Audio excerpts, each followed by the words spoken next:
আসসালামু আলাইকুম। একটা বেসিক প্রশ্ন যে উদ্যোক্তা হতে বা ব্যবসা শুরু করতে কি লাগে, এটা সবারই মনের মধ্যে থাকতে পারে। আমি আজকে আপনাদেরকে 8টা মানে বেসিক রিজন আপনাদেরকে বলবো, যেগুলো ছাড়া আসলে উদ্যোক্তা হওয়া সম্ভব না।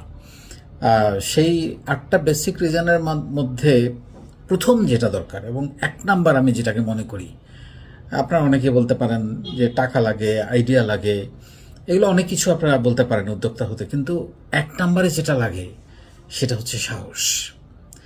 সাহস ছাড়া কেউ উদ্যোক্তা হতে পারে না। সাহসী মানুষরা যারা ঝুঁকি নিতে জানে, যারা আমি বলছি না যে আপনি এমন ঝুঁকি নেন যেখানে আপনি ধ্বংস হয়ে যাবেন, পড়ে যাবেন, মরে যাবেন।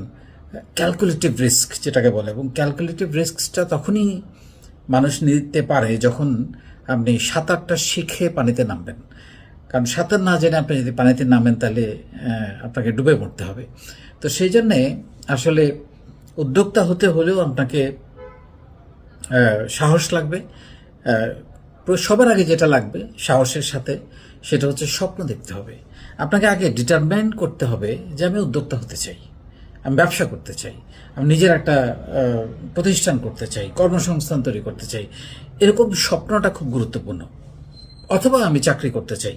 মানে আপনার নিজে যদি প্ল্যানিং না থাকে, নিজের ভেতরে যদি আপনি স্বপ্নটা না দেখতে পারেন, এবং আরেকটা সময় যেটা হয়, অনেক মানুষ স্বপ্ন দেখতে পারে না এই কারণে যে সে নিজেকে মূল্যায়ন করতে পারে না, যে আমার ভেতরে যা আছে এর বাইরে চাইলে আমরা আর অনেক কিছু করতে পারি, সেটা লুকিয়ে আছে, সুপ্ত আছে। সেটাকে বের করে আনার আসলে আমি চেষ্টা করছি আপনাদেরকে নানান রকমের তথ্য দিয়ে, নানান রকমের স্বপ্ন দেখিয়ে, প্রশিক্ষণ দিয়ে সেই জায়গাটা তৈরি করার চেষ্টা করছি। তাহলে সাহস লাগবে। এখন সাহস আসে কোথা থেকে? সাহস আসে ওই যেটা বললাম, স্বপ্ন থেকে। আপনি যখন স্বপ্ন দেখবেন আপনি আস্তে আস্তে সাহসী হয়ে উঠবেন। সাহস আসে লেখাপড়া থেকে। আপনার ব্যাকগ্রাউন্ডে যদি কোনো লেখাপড়া থাকে, সেই লেখাপড়া আপনাকে সাহসী করে তুলবে। ইভেন লেখাপড়া না থাকলেও আপনি সাহসী হতে পারবেন। সেটার জন্য আপনাকে প্রশিক্ষণ নিতে হবে। লেখাপড়া থাকলেও আপনাকে প্রশিক্ষণ নিতে হবে, কারণ লেখাপড়ায় আসলে আপনাকে যে সার্টিফিকেট দেওয়া হয় সেটা দিয়ে আসলে উদ্যোক্তা বা চাকরি এখন কোনোটাই সম্ভব নয়। তার মানে আপনাকে যেটা দরকার সেটা হচ্ছে দক্ষতা। সো দক্ষতার জন্য আপনার প্রশিক্ষণ দরকার। আপনাকে কিছু বেসিক দক্ষতা শিখতেই হবে, এবং যে বিজনেস আপনি করতে চান সেই বিজনেসের উপর আপনার কিছু দক্ষতা থাকতে হবে। তারপরে সাহস আসে মেলামেশা থেকে। আপনি যাদের সাথে মেলামেশা করেন, আমি তো সবসময় বলি যে আপনি যদি উদ্যোক্তা হতে চান, 10 জন উদ্যোক্তার সাথে মেলামেশা করেন, 11 নম্বর উদ্যোক্তা আপনি হবেন। আপনি যদি পজিটিভ মানুষদের সাথে মেশেন, স্বপ্নবাজ মানুষদের সাথে মেশেন, যারা জীবন নিয়ে বড় বড় স্বপ্ন দেখে এগিয়ে যেতে চায়, তাদের সাথে যদি আপনি মেলামেশা করেন, আপনি তাদের মধ্যে হবেন। আর আপনি যদি হতাশ, স্বপ্নহীন মানুষদের সাথে মেলামেশা করেন, তাহলে আপনি হতাশ এবং মানে নিচের দিকে নেমে যাবেন, আপনি কখনোই উপরের দিকে উঠতে পারবেন না। সো মেলামেশা একটা গুরুত্বপূর্ণ বিষয়। আরেকটা হচ্ছে বিভিন্ন রকমের মেলা, তারপরে মিট আপ, এগুলোও আপনাকে সাহসী করে তুলবে। আরেকটা হচ্ছে অবজারভেশন। আপনার চোখ কান খোলা রাখা, কোথায় কি ঘটছে একটু সার্চ করা, বিভিন্ন প্রোগ্রামে যাওয়া। সো এগুলোও কিন্তু আপনাকে, এই অবজারভেশনগুলো আপনাকে কিন্তু সাহসী করে তুলবে। সো এটা হচ্ছে প্রথম। 2 নাম্বার হচ্ছে দক্ষতা, যেটা আমি শুরুতে বলছিলাম। এটা আসলে একদম ক্যাটাগরিক্যালি আপনার লাগবে। আপনাকে মানে বেসিক কিছু জিনিসে, যেমন কথা বলা, তারপরে হচ্ছে কমিউনিকেশন, তারপরে হচ্ছে ইংরেজি, বেসিক আইটি, হ্যাঁ, সো সেলস মার্কেটিং, মানে ডিজিটাল মার্কেটিং, এবং আপনি যে ব্যবসাটা করতে চাচ্ছেন সেই ব্যবসার ধরনের উপরে বিশেষ প্রশিক্ষণ বা বিশেষ দক্ষতা আপনার ডেফিনেটলি লাগবে। কারণ দক্ষতা ছাড়া এখন আর চাকরি, ব্যবসা বা কোনো কিছুই করা সম্ভব না। সো আপনাকে, এবং এটা দক্ষতাটা একবার শুধু নিয়ে নিলাম তারপরে শেষ, ব্যাপারটা কিন্তু এরকম না। কিপ অন লার্নিং, প্রত্যেক সময় নতুন কিছু না কিছু আপনি শেখেন। এবং আমরা যদি এরকম একটা টার্গেট করি যে আমি 3 মাসে একটা করে নতুন দক্ষতা শিখব, তাহলে বছরে 4টা, 5 বছরে 20টা, যেটা আমি আগেও বলেছি। তাহলে 20টা দক্ষতা যদি আপনার থাকে, আপনি বুঝেন আপনি কোন লেভেলের একজন মানুষ হয়ে যাবেন। সো দক্ষতা আপনাকে কখনোই বেকার রাখবে না, আপনাকে কখনোই হতাশ করবে না। আপনাকে ইভেন আপনার যদি সেটা সরাসরি কাজে নাও লাগে, কোনো না কোনোভাবে ইনডাইরেক্টলি আপনাকে সেটা এগিয়ে যেতে সাহায্য করবে। 3 নম্বরে যেটা, সেটা হচ্ছে বিজনেস আইডিয়া।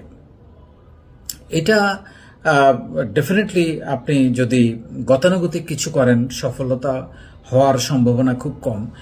কিছু একটা মানে একই জিনিস কিন্তু কিছু একটা ভ্যালু এডিশন করতে হবে, কিছু একটা মাত্রা যোগ করতে হবে, কিছু একটা সুবিধা তৈরি করতে হবে, কিছু একটা সমস্যা সমাধান করা যায় কিনা সেটা চেষ্টা করতে হবে। মানে সেটার মধ্যে একটা ব্যতিক্রম ঢেলে দেয়া।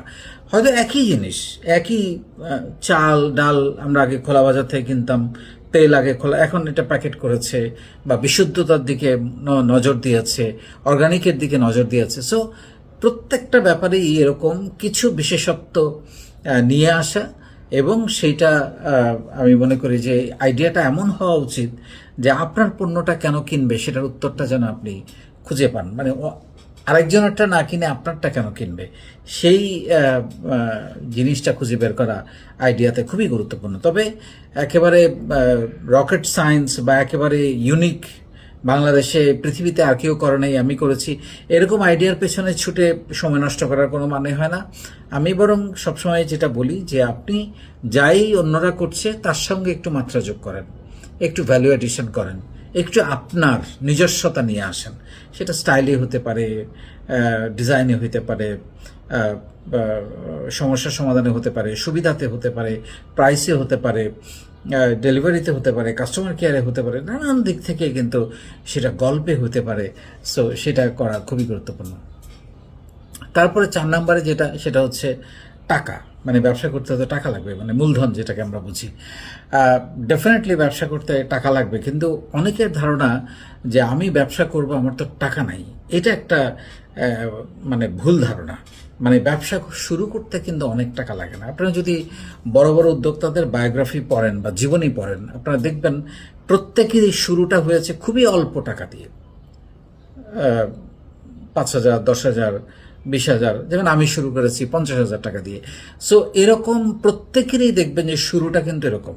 সো যেটা করতে হয় সেটা হচ্ছে শুরুটা করে দিতে হয়, এবং শুরু করতে খুব বেশি, আমি যেরকম বললাম এরকম অ্যামাউন্টের মধ্যেই চাইলে আপনি শুরু করা যায়। কিন্তু যেটা করতে হবে, টাকাটাকে রিভলভ করতে হবে। এবং এটা আমি আগে অনেকবার বলেছি যে আপনি যদি 50,000 টাকার বা 20,000 টাকার প্রোডাক্ট কিনেন, সেটা যদি আপনি 25,000 বা 30,000 টাকায় বিক্রি করেন, 25,000 টাকায় বিক্রি করেন, কথার কথা 20,000 টাকার প্রোডাক্ট, তাইলে আপনার মূলধন কিন্তু 25,000 হয়ে গেল। ওই টাকাটা ভাঙা যাবে না অন্তত 1 বছর।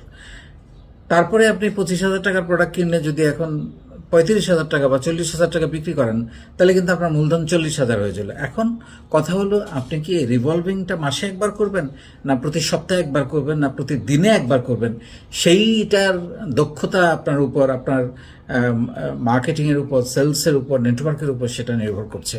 সো এইটা আপনি যেমন আপনি যদি এই 40,000 যেটা বললাম, এটাকে যদি আপনি সপ্তাহে একবার করে সাইকেল করতে পারেন, প্রতি সপ্তাহে 40, তার পরের সপ্তাহে 40, তাহলে আপনি দেখেন 1 মাসে কিন্তু আপনার মূলধন 2 লক্ষ টাকা হয়ে গেল। So cycle is very important. হ্যাঁ, তাইলে কিন্তু মূলধনটা অটোমেটিক বাড়তে থাকে। সো এইভাবেই চাইলে অল্প টাকা দিয়ে, এবং আপনি আগে যেভাবে চলেছেন সেভাবে চলবেন, কারণ এখান থেকে টাকা খরচ করে আপনার থাকা খাওয়া চলা যাবে না, সেইটা অন্তত 1 বছর এটাকে করতে দেওয়া যাবে না। সো এটা হলো টাকার বিষয়টা। তারপরে যেটা গুরুত্বপূর্ণ সেটা হচ্ছে 5 নম্বরে লিডারশিপ। মানে আপনাকে উদ্যোক্তা হতে হলে আপনাকে একজন অসাধারণ দক্ষ লিডার হতে হবে, কারণ আপনাকে টিম লিড দিতে হবে, আপনাকে একটা প্রতিষ্ঠান চালাতে হবে, এবং সেখানে যারা কাজ করে তাদের সুযোগ সুবিধা অসুবিধা যা আছে এগুলো আপনাকে দেখতে হবে। আর এখন তো ধমক দিয়ে অর্ডার করে আসলে প্রোডাক্টিভিটি বাড়ানো যায় না। প্রোডাক্টিভিটি বাড়াতে হয় আদর করে, সম্মান দিয়ে, মাথায় হাত রেখে তাদেরকে কাজ করিয়ে। সবাই সম্মান চায়। তারা আপনার প্রতিষ্ঠানে কাজ করে বলে তারা মানে শুধুমাত্র এমপ্লয়ি বরং তাদেরকে আপনি এই ফিলিংসটা দেন যে এটা তোমার প্রতিষ্ঠান। সো লিডারশিপটা খুব গুরুত্বপূর্ণ। তাদের সুবিধা অসুবিধাগুলো আপনাকে দেখতে হবে, অ্যাড্রেস করতে হবে, এবং আপনাকে একজন অসাধারণ প্রোডাক্টিভ লিডার হতে হবে। সো লিডারশিপ উদ্যোক্তা হওয়ার জন্য একটা খুবই গুরুত্বপূর্ণ জায়গা। 6 নম্বরে যেটা, সেটা হচ্ছে নেটওয়ার্ক। আসলে এখন বর্তমান সময়ে বড় নেটওয়ার্কে ইনভলভ হওয়া ছাড়া নিজেকে ব্র্যান্ডিং করা, নিজের প্রোডাক্টকে ব্র্যান্ডিং করা, পার্সোনাল ব্র্যান্ডিং করা বা এগিয়ে যাওয়া আসলে দুরূহ ব্যাপার। সো আপনাকে যাতে মানুষ চেনে, জানে, আপনাকে বিশ্বাস করে, সেই জায়গাটা তৈরি করার জন্য আপনার কিন্তু এখন সোশ্যাল মিডিয়াতে বলেন বা বিভিন্ন জায়গাতে বলেন, এসইও করে হোক, সেইটা আপনাকে কিন্তু তৈরি করতে হবে এবং বড় বড় নেটওয়ার্কে যুক্ত থাকতে হবে। এবং যেটা আমি আপনাদের জন্য করে দিয়েছি, নিজের বলার মতো একটা গল্প ফাউন্ডেশন, যেখানে আপনারা নিজের ব্যাপক ব্র্যান্ডিং করেছেন, আপনাদেরকে হাজার হাজার নয় লক্ষ লক্ষ মানুষ চেনে এবং আপনি লাখ লাখ টাকা এখানে সেল করার সুযোগ পাচ্ছেন। তবে ওই যে যারা সুযোগ পাচ্ছেন না, তাদের একটাই প্রশ্ন উত্তর বের করতে হবে যে আপনাকে মানুষ এখনো ওইভাবে চেনে না বা বিশ্বাস করে না। সেই জায়গাটা তৈরি করেন, আপনারও সেল হবে। 7 নম্বরে যেটা, সেটা হচ্ছে সেলস অ্যান্ড মার্কেটিং এবং ইউএসপি। যেটা আসলে সেলস অ্যান্ড মার্কেটিং হচ্ছে একটা কোম্পানির হার্ট। অনেকেই অনেক ভালো ভালো আইডিয়া তৈরি করেন, তার হয়তো টাকাও আছে, টাকারও কোনো সমস্যা নাই, কিন্তু সেলস অ্যান্ড মার্কেটিংয়ে দক্ষতা না থাকার কারণে বা নেক না থাকার কারণে তিনি আসলে ফেল করেন। সো নট নেসেসারি আপনাকেই সব কিছু জানতে হবে। আপনি যদি নাও জানেন, আপনার একটা ভালো সেলসের টিম লাগবে। সো এই জায়গাটা, এই লিডারশিপটা, এটা অ্যারেঞ্জমেন্টটা আপনার তো থাকা খুবই গুরুত্বপূর্ণ, কারণ সেল না করতে পারলে আলটিমেটলি কিন্তু কোনো লাভ নেই। সো ট্রেডিশনাল মার্কেটিং এবং ডিজিটাল মার্কেটিং দুটো মেথডেই আপনাকে সরব থাকতে হবে, স্টোরি তৈরি করতে হবে, আবেগ তৈরি করতে হবে, গল্প তৈরি করতে হবে এবং সেগুলো মানুষের কাছে পৌঁছে দিতে হবে। এবং আরেকটা জিনিস খুবই গুরুত্বপূর্ণ, যেটা বলেছি, ইউনিক সেলিং প্রপোজিশন মানে ইউএসপি। আপনার পণ্যের বা আপনার সার্ভিসের ইউএসপিটা কি? কেন আপনারটা ব্যতিক্রম? কেন মানুষ আপনারটা কিনবে? এই প্রশ্নের উত্তরটাও একই সঙ্গে খুঁজে বের করে সেলস মার্কেটিং প্ল্যানটা সাজানো দরকার। সো এটা আমার মনে হয় আরেকটা খুবই গুরুত্বপূর্ণ। অ্যান্ড ফাইনালি যেটা, সেটা হচ্ছে লেগে থাকা। সো প্রথমে যেটা বলেছি আমি, সেটা হলো সাহস, আর শেষটা হচ্ছে লেগে থাকা। এখানে আসলে শর্টকাট বা তাড়াহুড়া কোনো সুযোগ নাই। এখানে আপনাকে লেগে থাকতে হবে এবং এখানে প্রতিটা আইডিয়াতে, প্রতিটা বিজনেসে সফল হওয়ারও কোনো মূল মন্ত্র নাই। মূল মন্ত্র একটাই, সেটা হচ্ছে আপনি লেগে থাকতে। আপনি যদি যেটা দিয়ে শুরু করেছেন সেটাতে যদি আপনি হেরেও যান, অসফল হন, দেখবেন যে আপনি যদি লেগে থাকেন, রাস্তায় থাকেন, নতুন কোনো রাস্তা আপনার জন্য খুলবে। আপনি যদি মাঠ থেকে আউট হয়ে যান, আপনি তো গোল করতে পারবেন না। সো আপনাকে মাঠে থাকতে হবে। সেই জন্য লেগে থাকার কোনো বিকল্প নাই এবং ডোন্ট গিভ আপ, মানে এটা একেবারে ছেড়ে দেওয়া যাবে না। স্বপ্ন যেটা আপনি দেখেছেন, সেই স্বপ্ন প্রতিনিয়ত গোল করার জন্য আপনাকে মাঠে থাকতে হবে এবং দেখবেন যে নতুন নতুন কায়দা, নতুন নতুন নিয়ম, নতুন নতুন কৌশল তখন বের হয়ে যাচ্ছে আপনি রেজাল্ট পাওয়ার জন্যে। সো লেগে থাকার কোনো বিকল্প নাই এবং লেগে থাকতে কিভাবে হয় সেটা আমরা শিখিয়েছি নিজের বলার মতো একটা গল্প ফাউন্ডেশনে। টানা 29 দিন এই একটা বিশ্ব রেকর্ড করে প্রশিক্ষণ দিয়ে। সো এটা হচ্ছে আরেকটা লেগে থাকার ফর্মুলা, যে কোনো একটা কাজকে ভালোবাসতে হবে। আপনি যখন ভালোবাসাটা ঢেলে দিবেন, তখন আপনি এটার পেছনে লেগে থাকতে পারবেন। অনেক ভালো থাকবেন। আসসালামু আলাইকুম।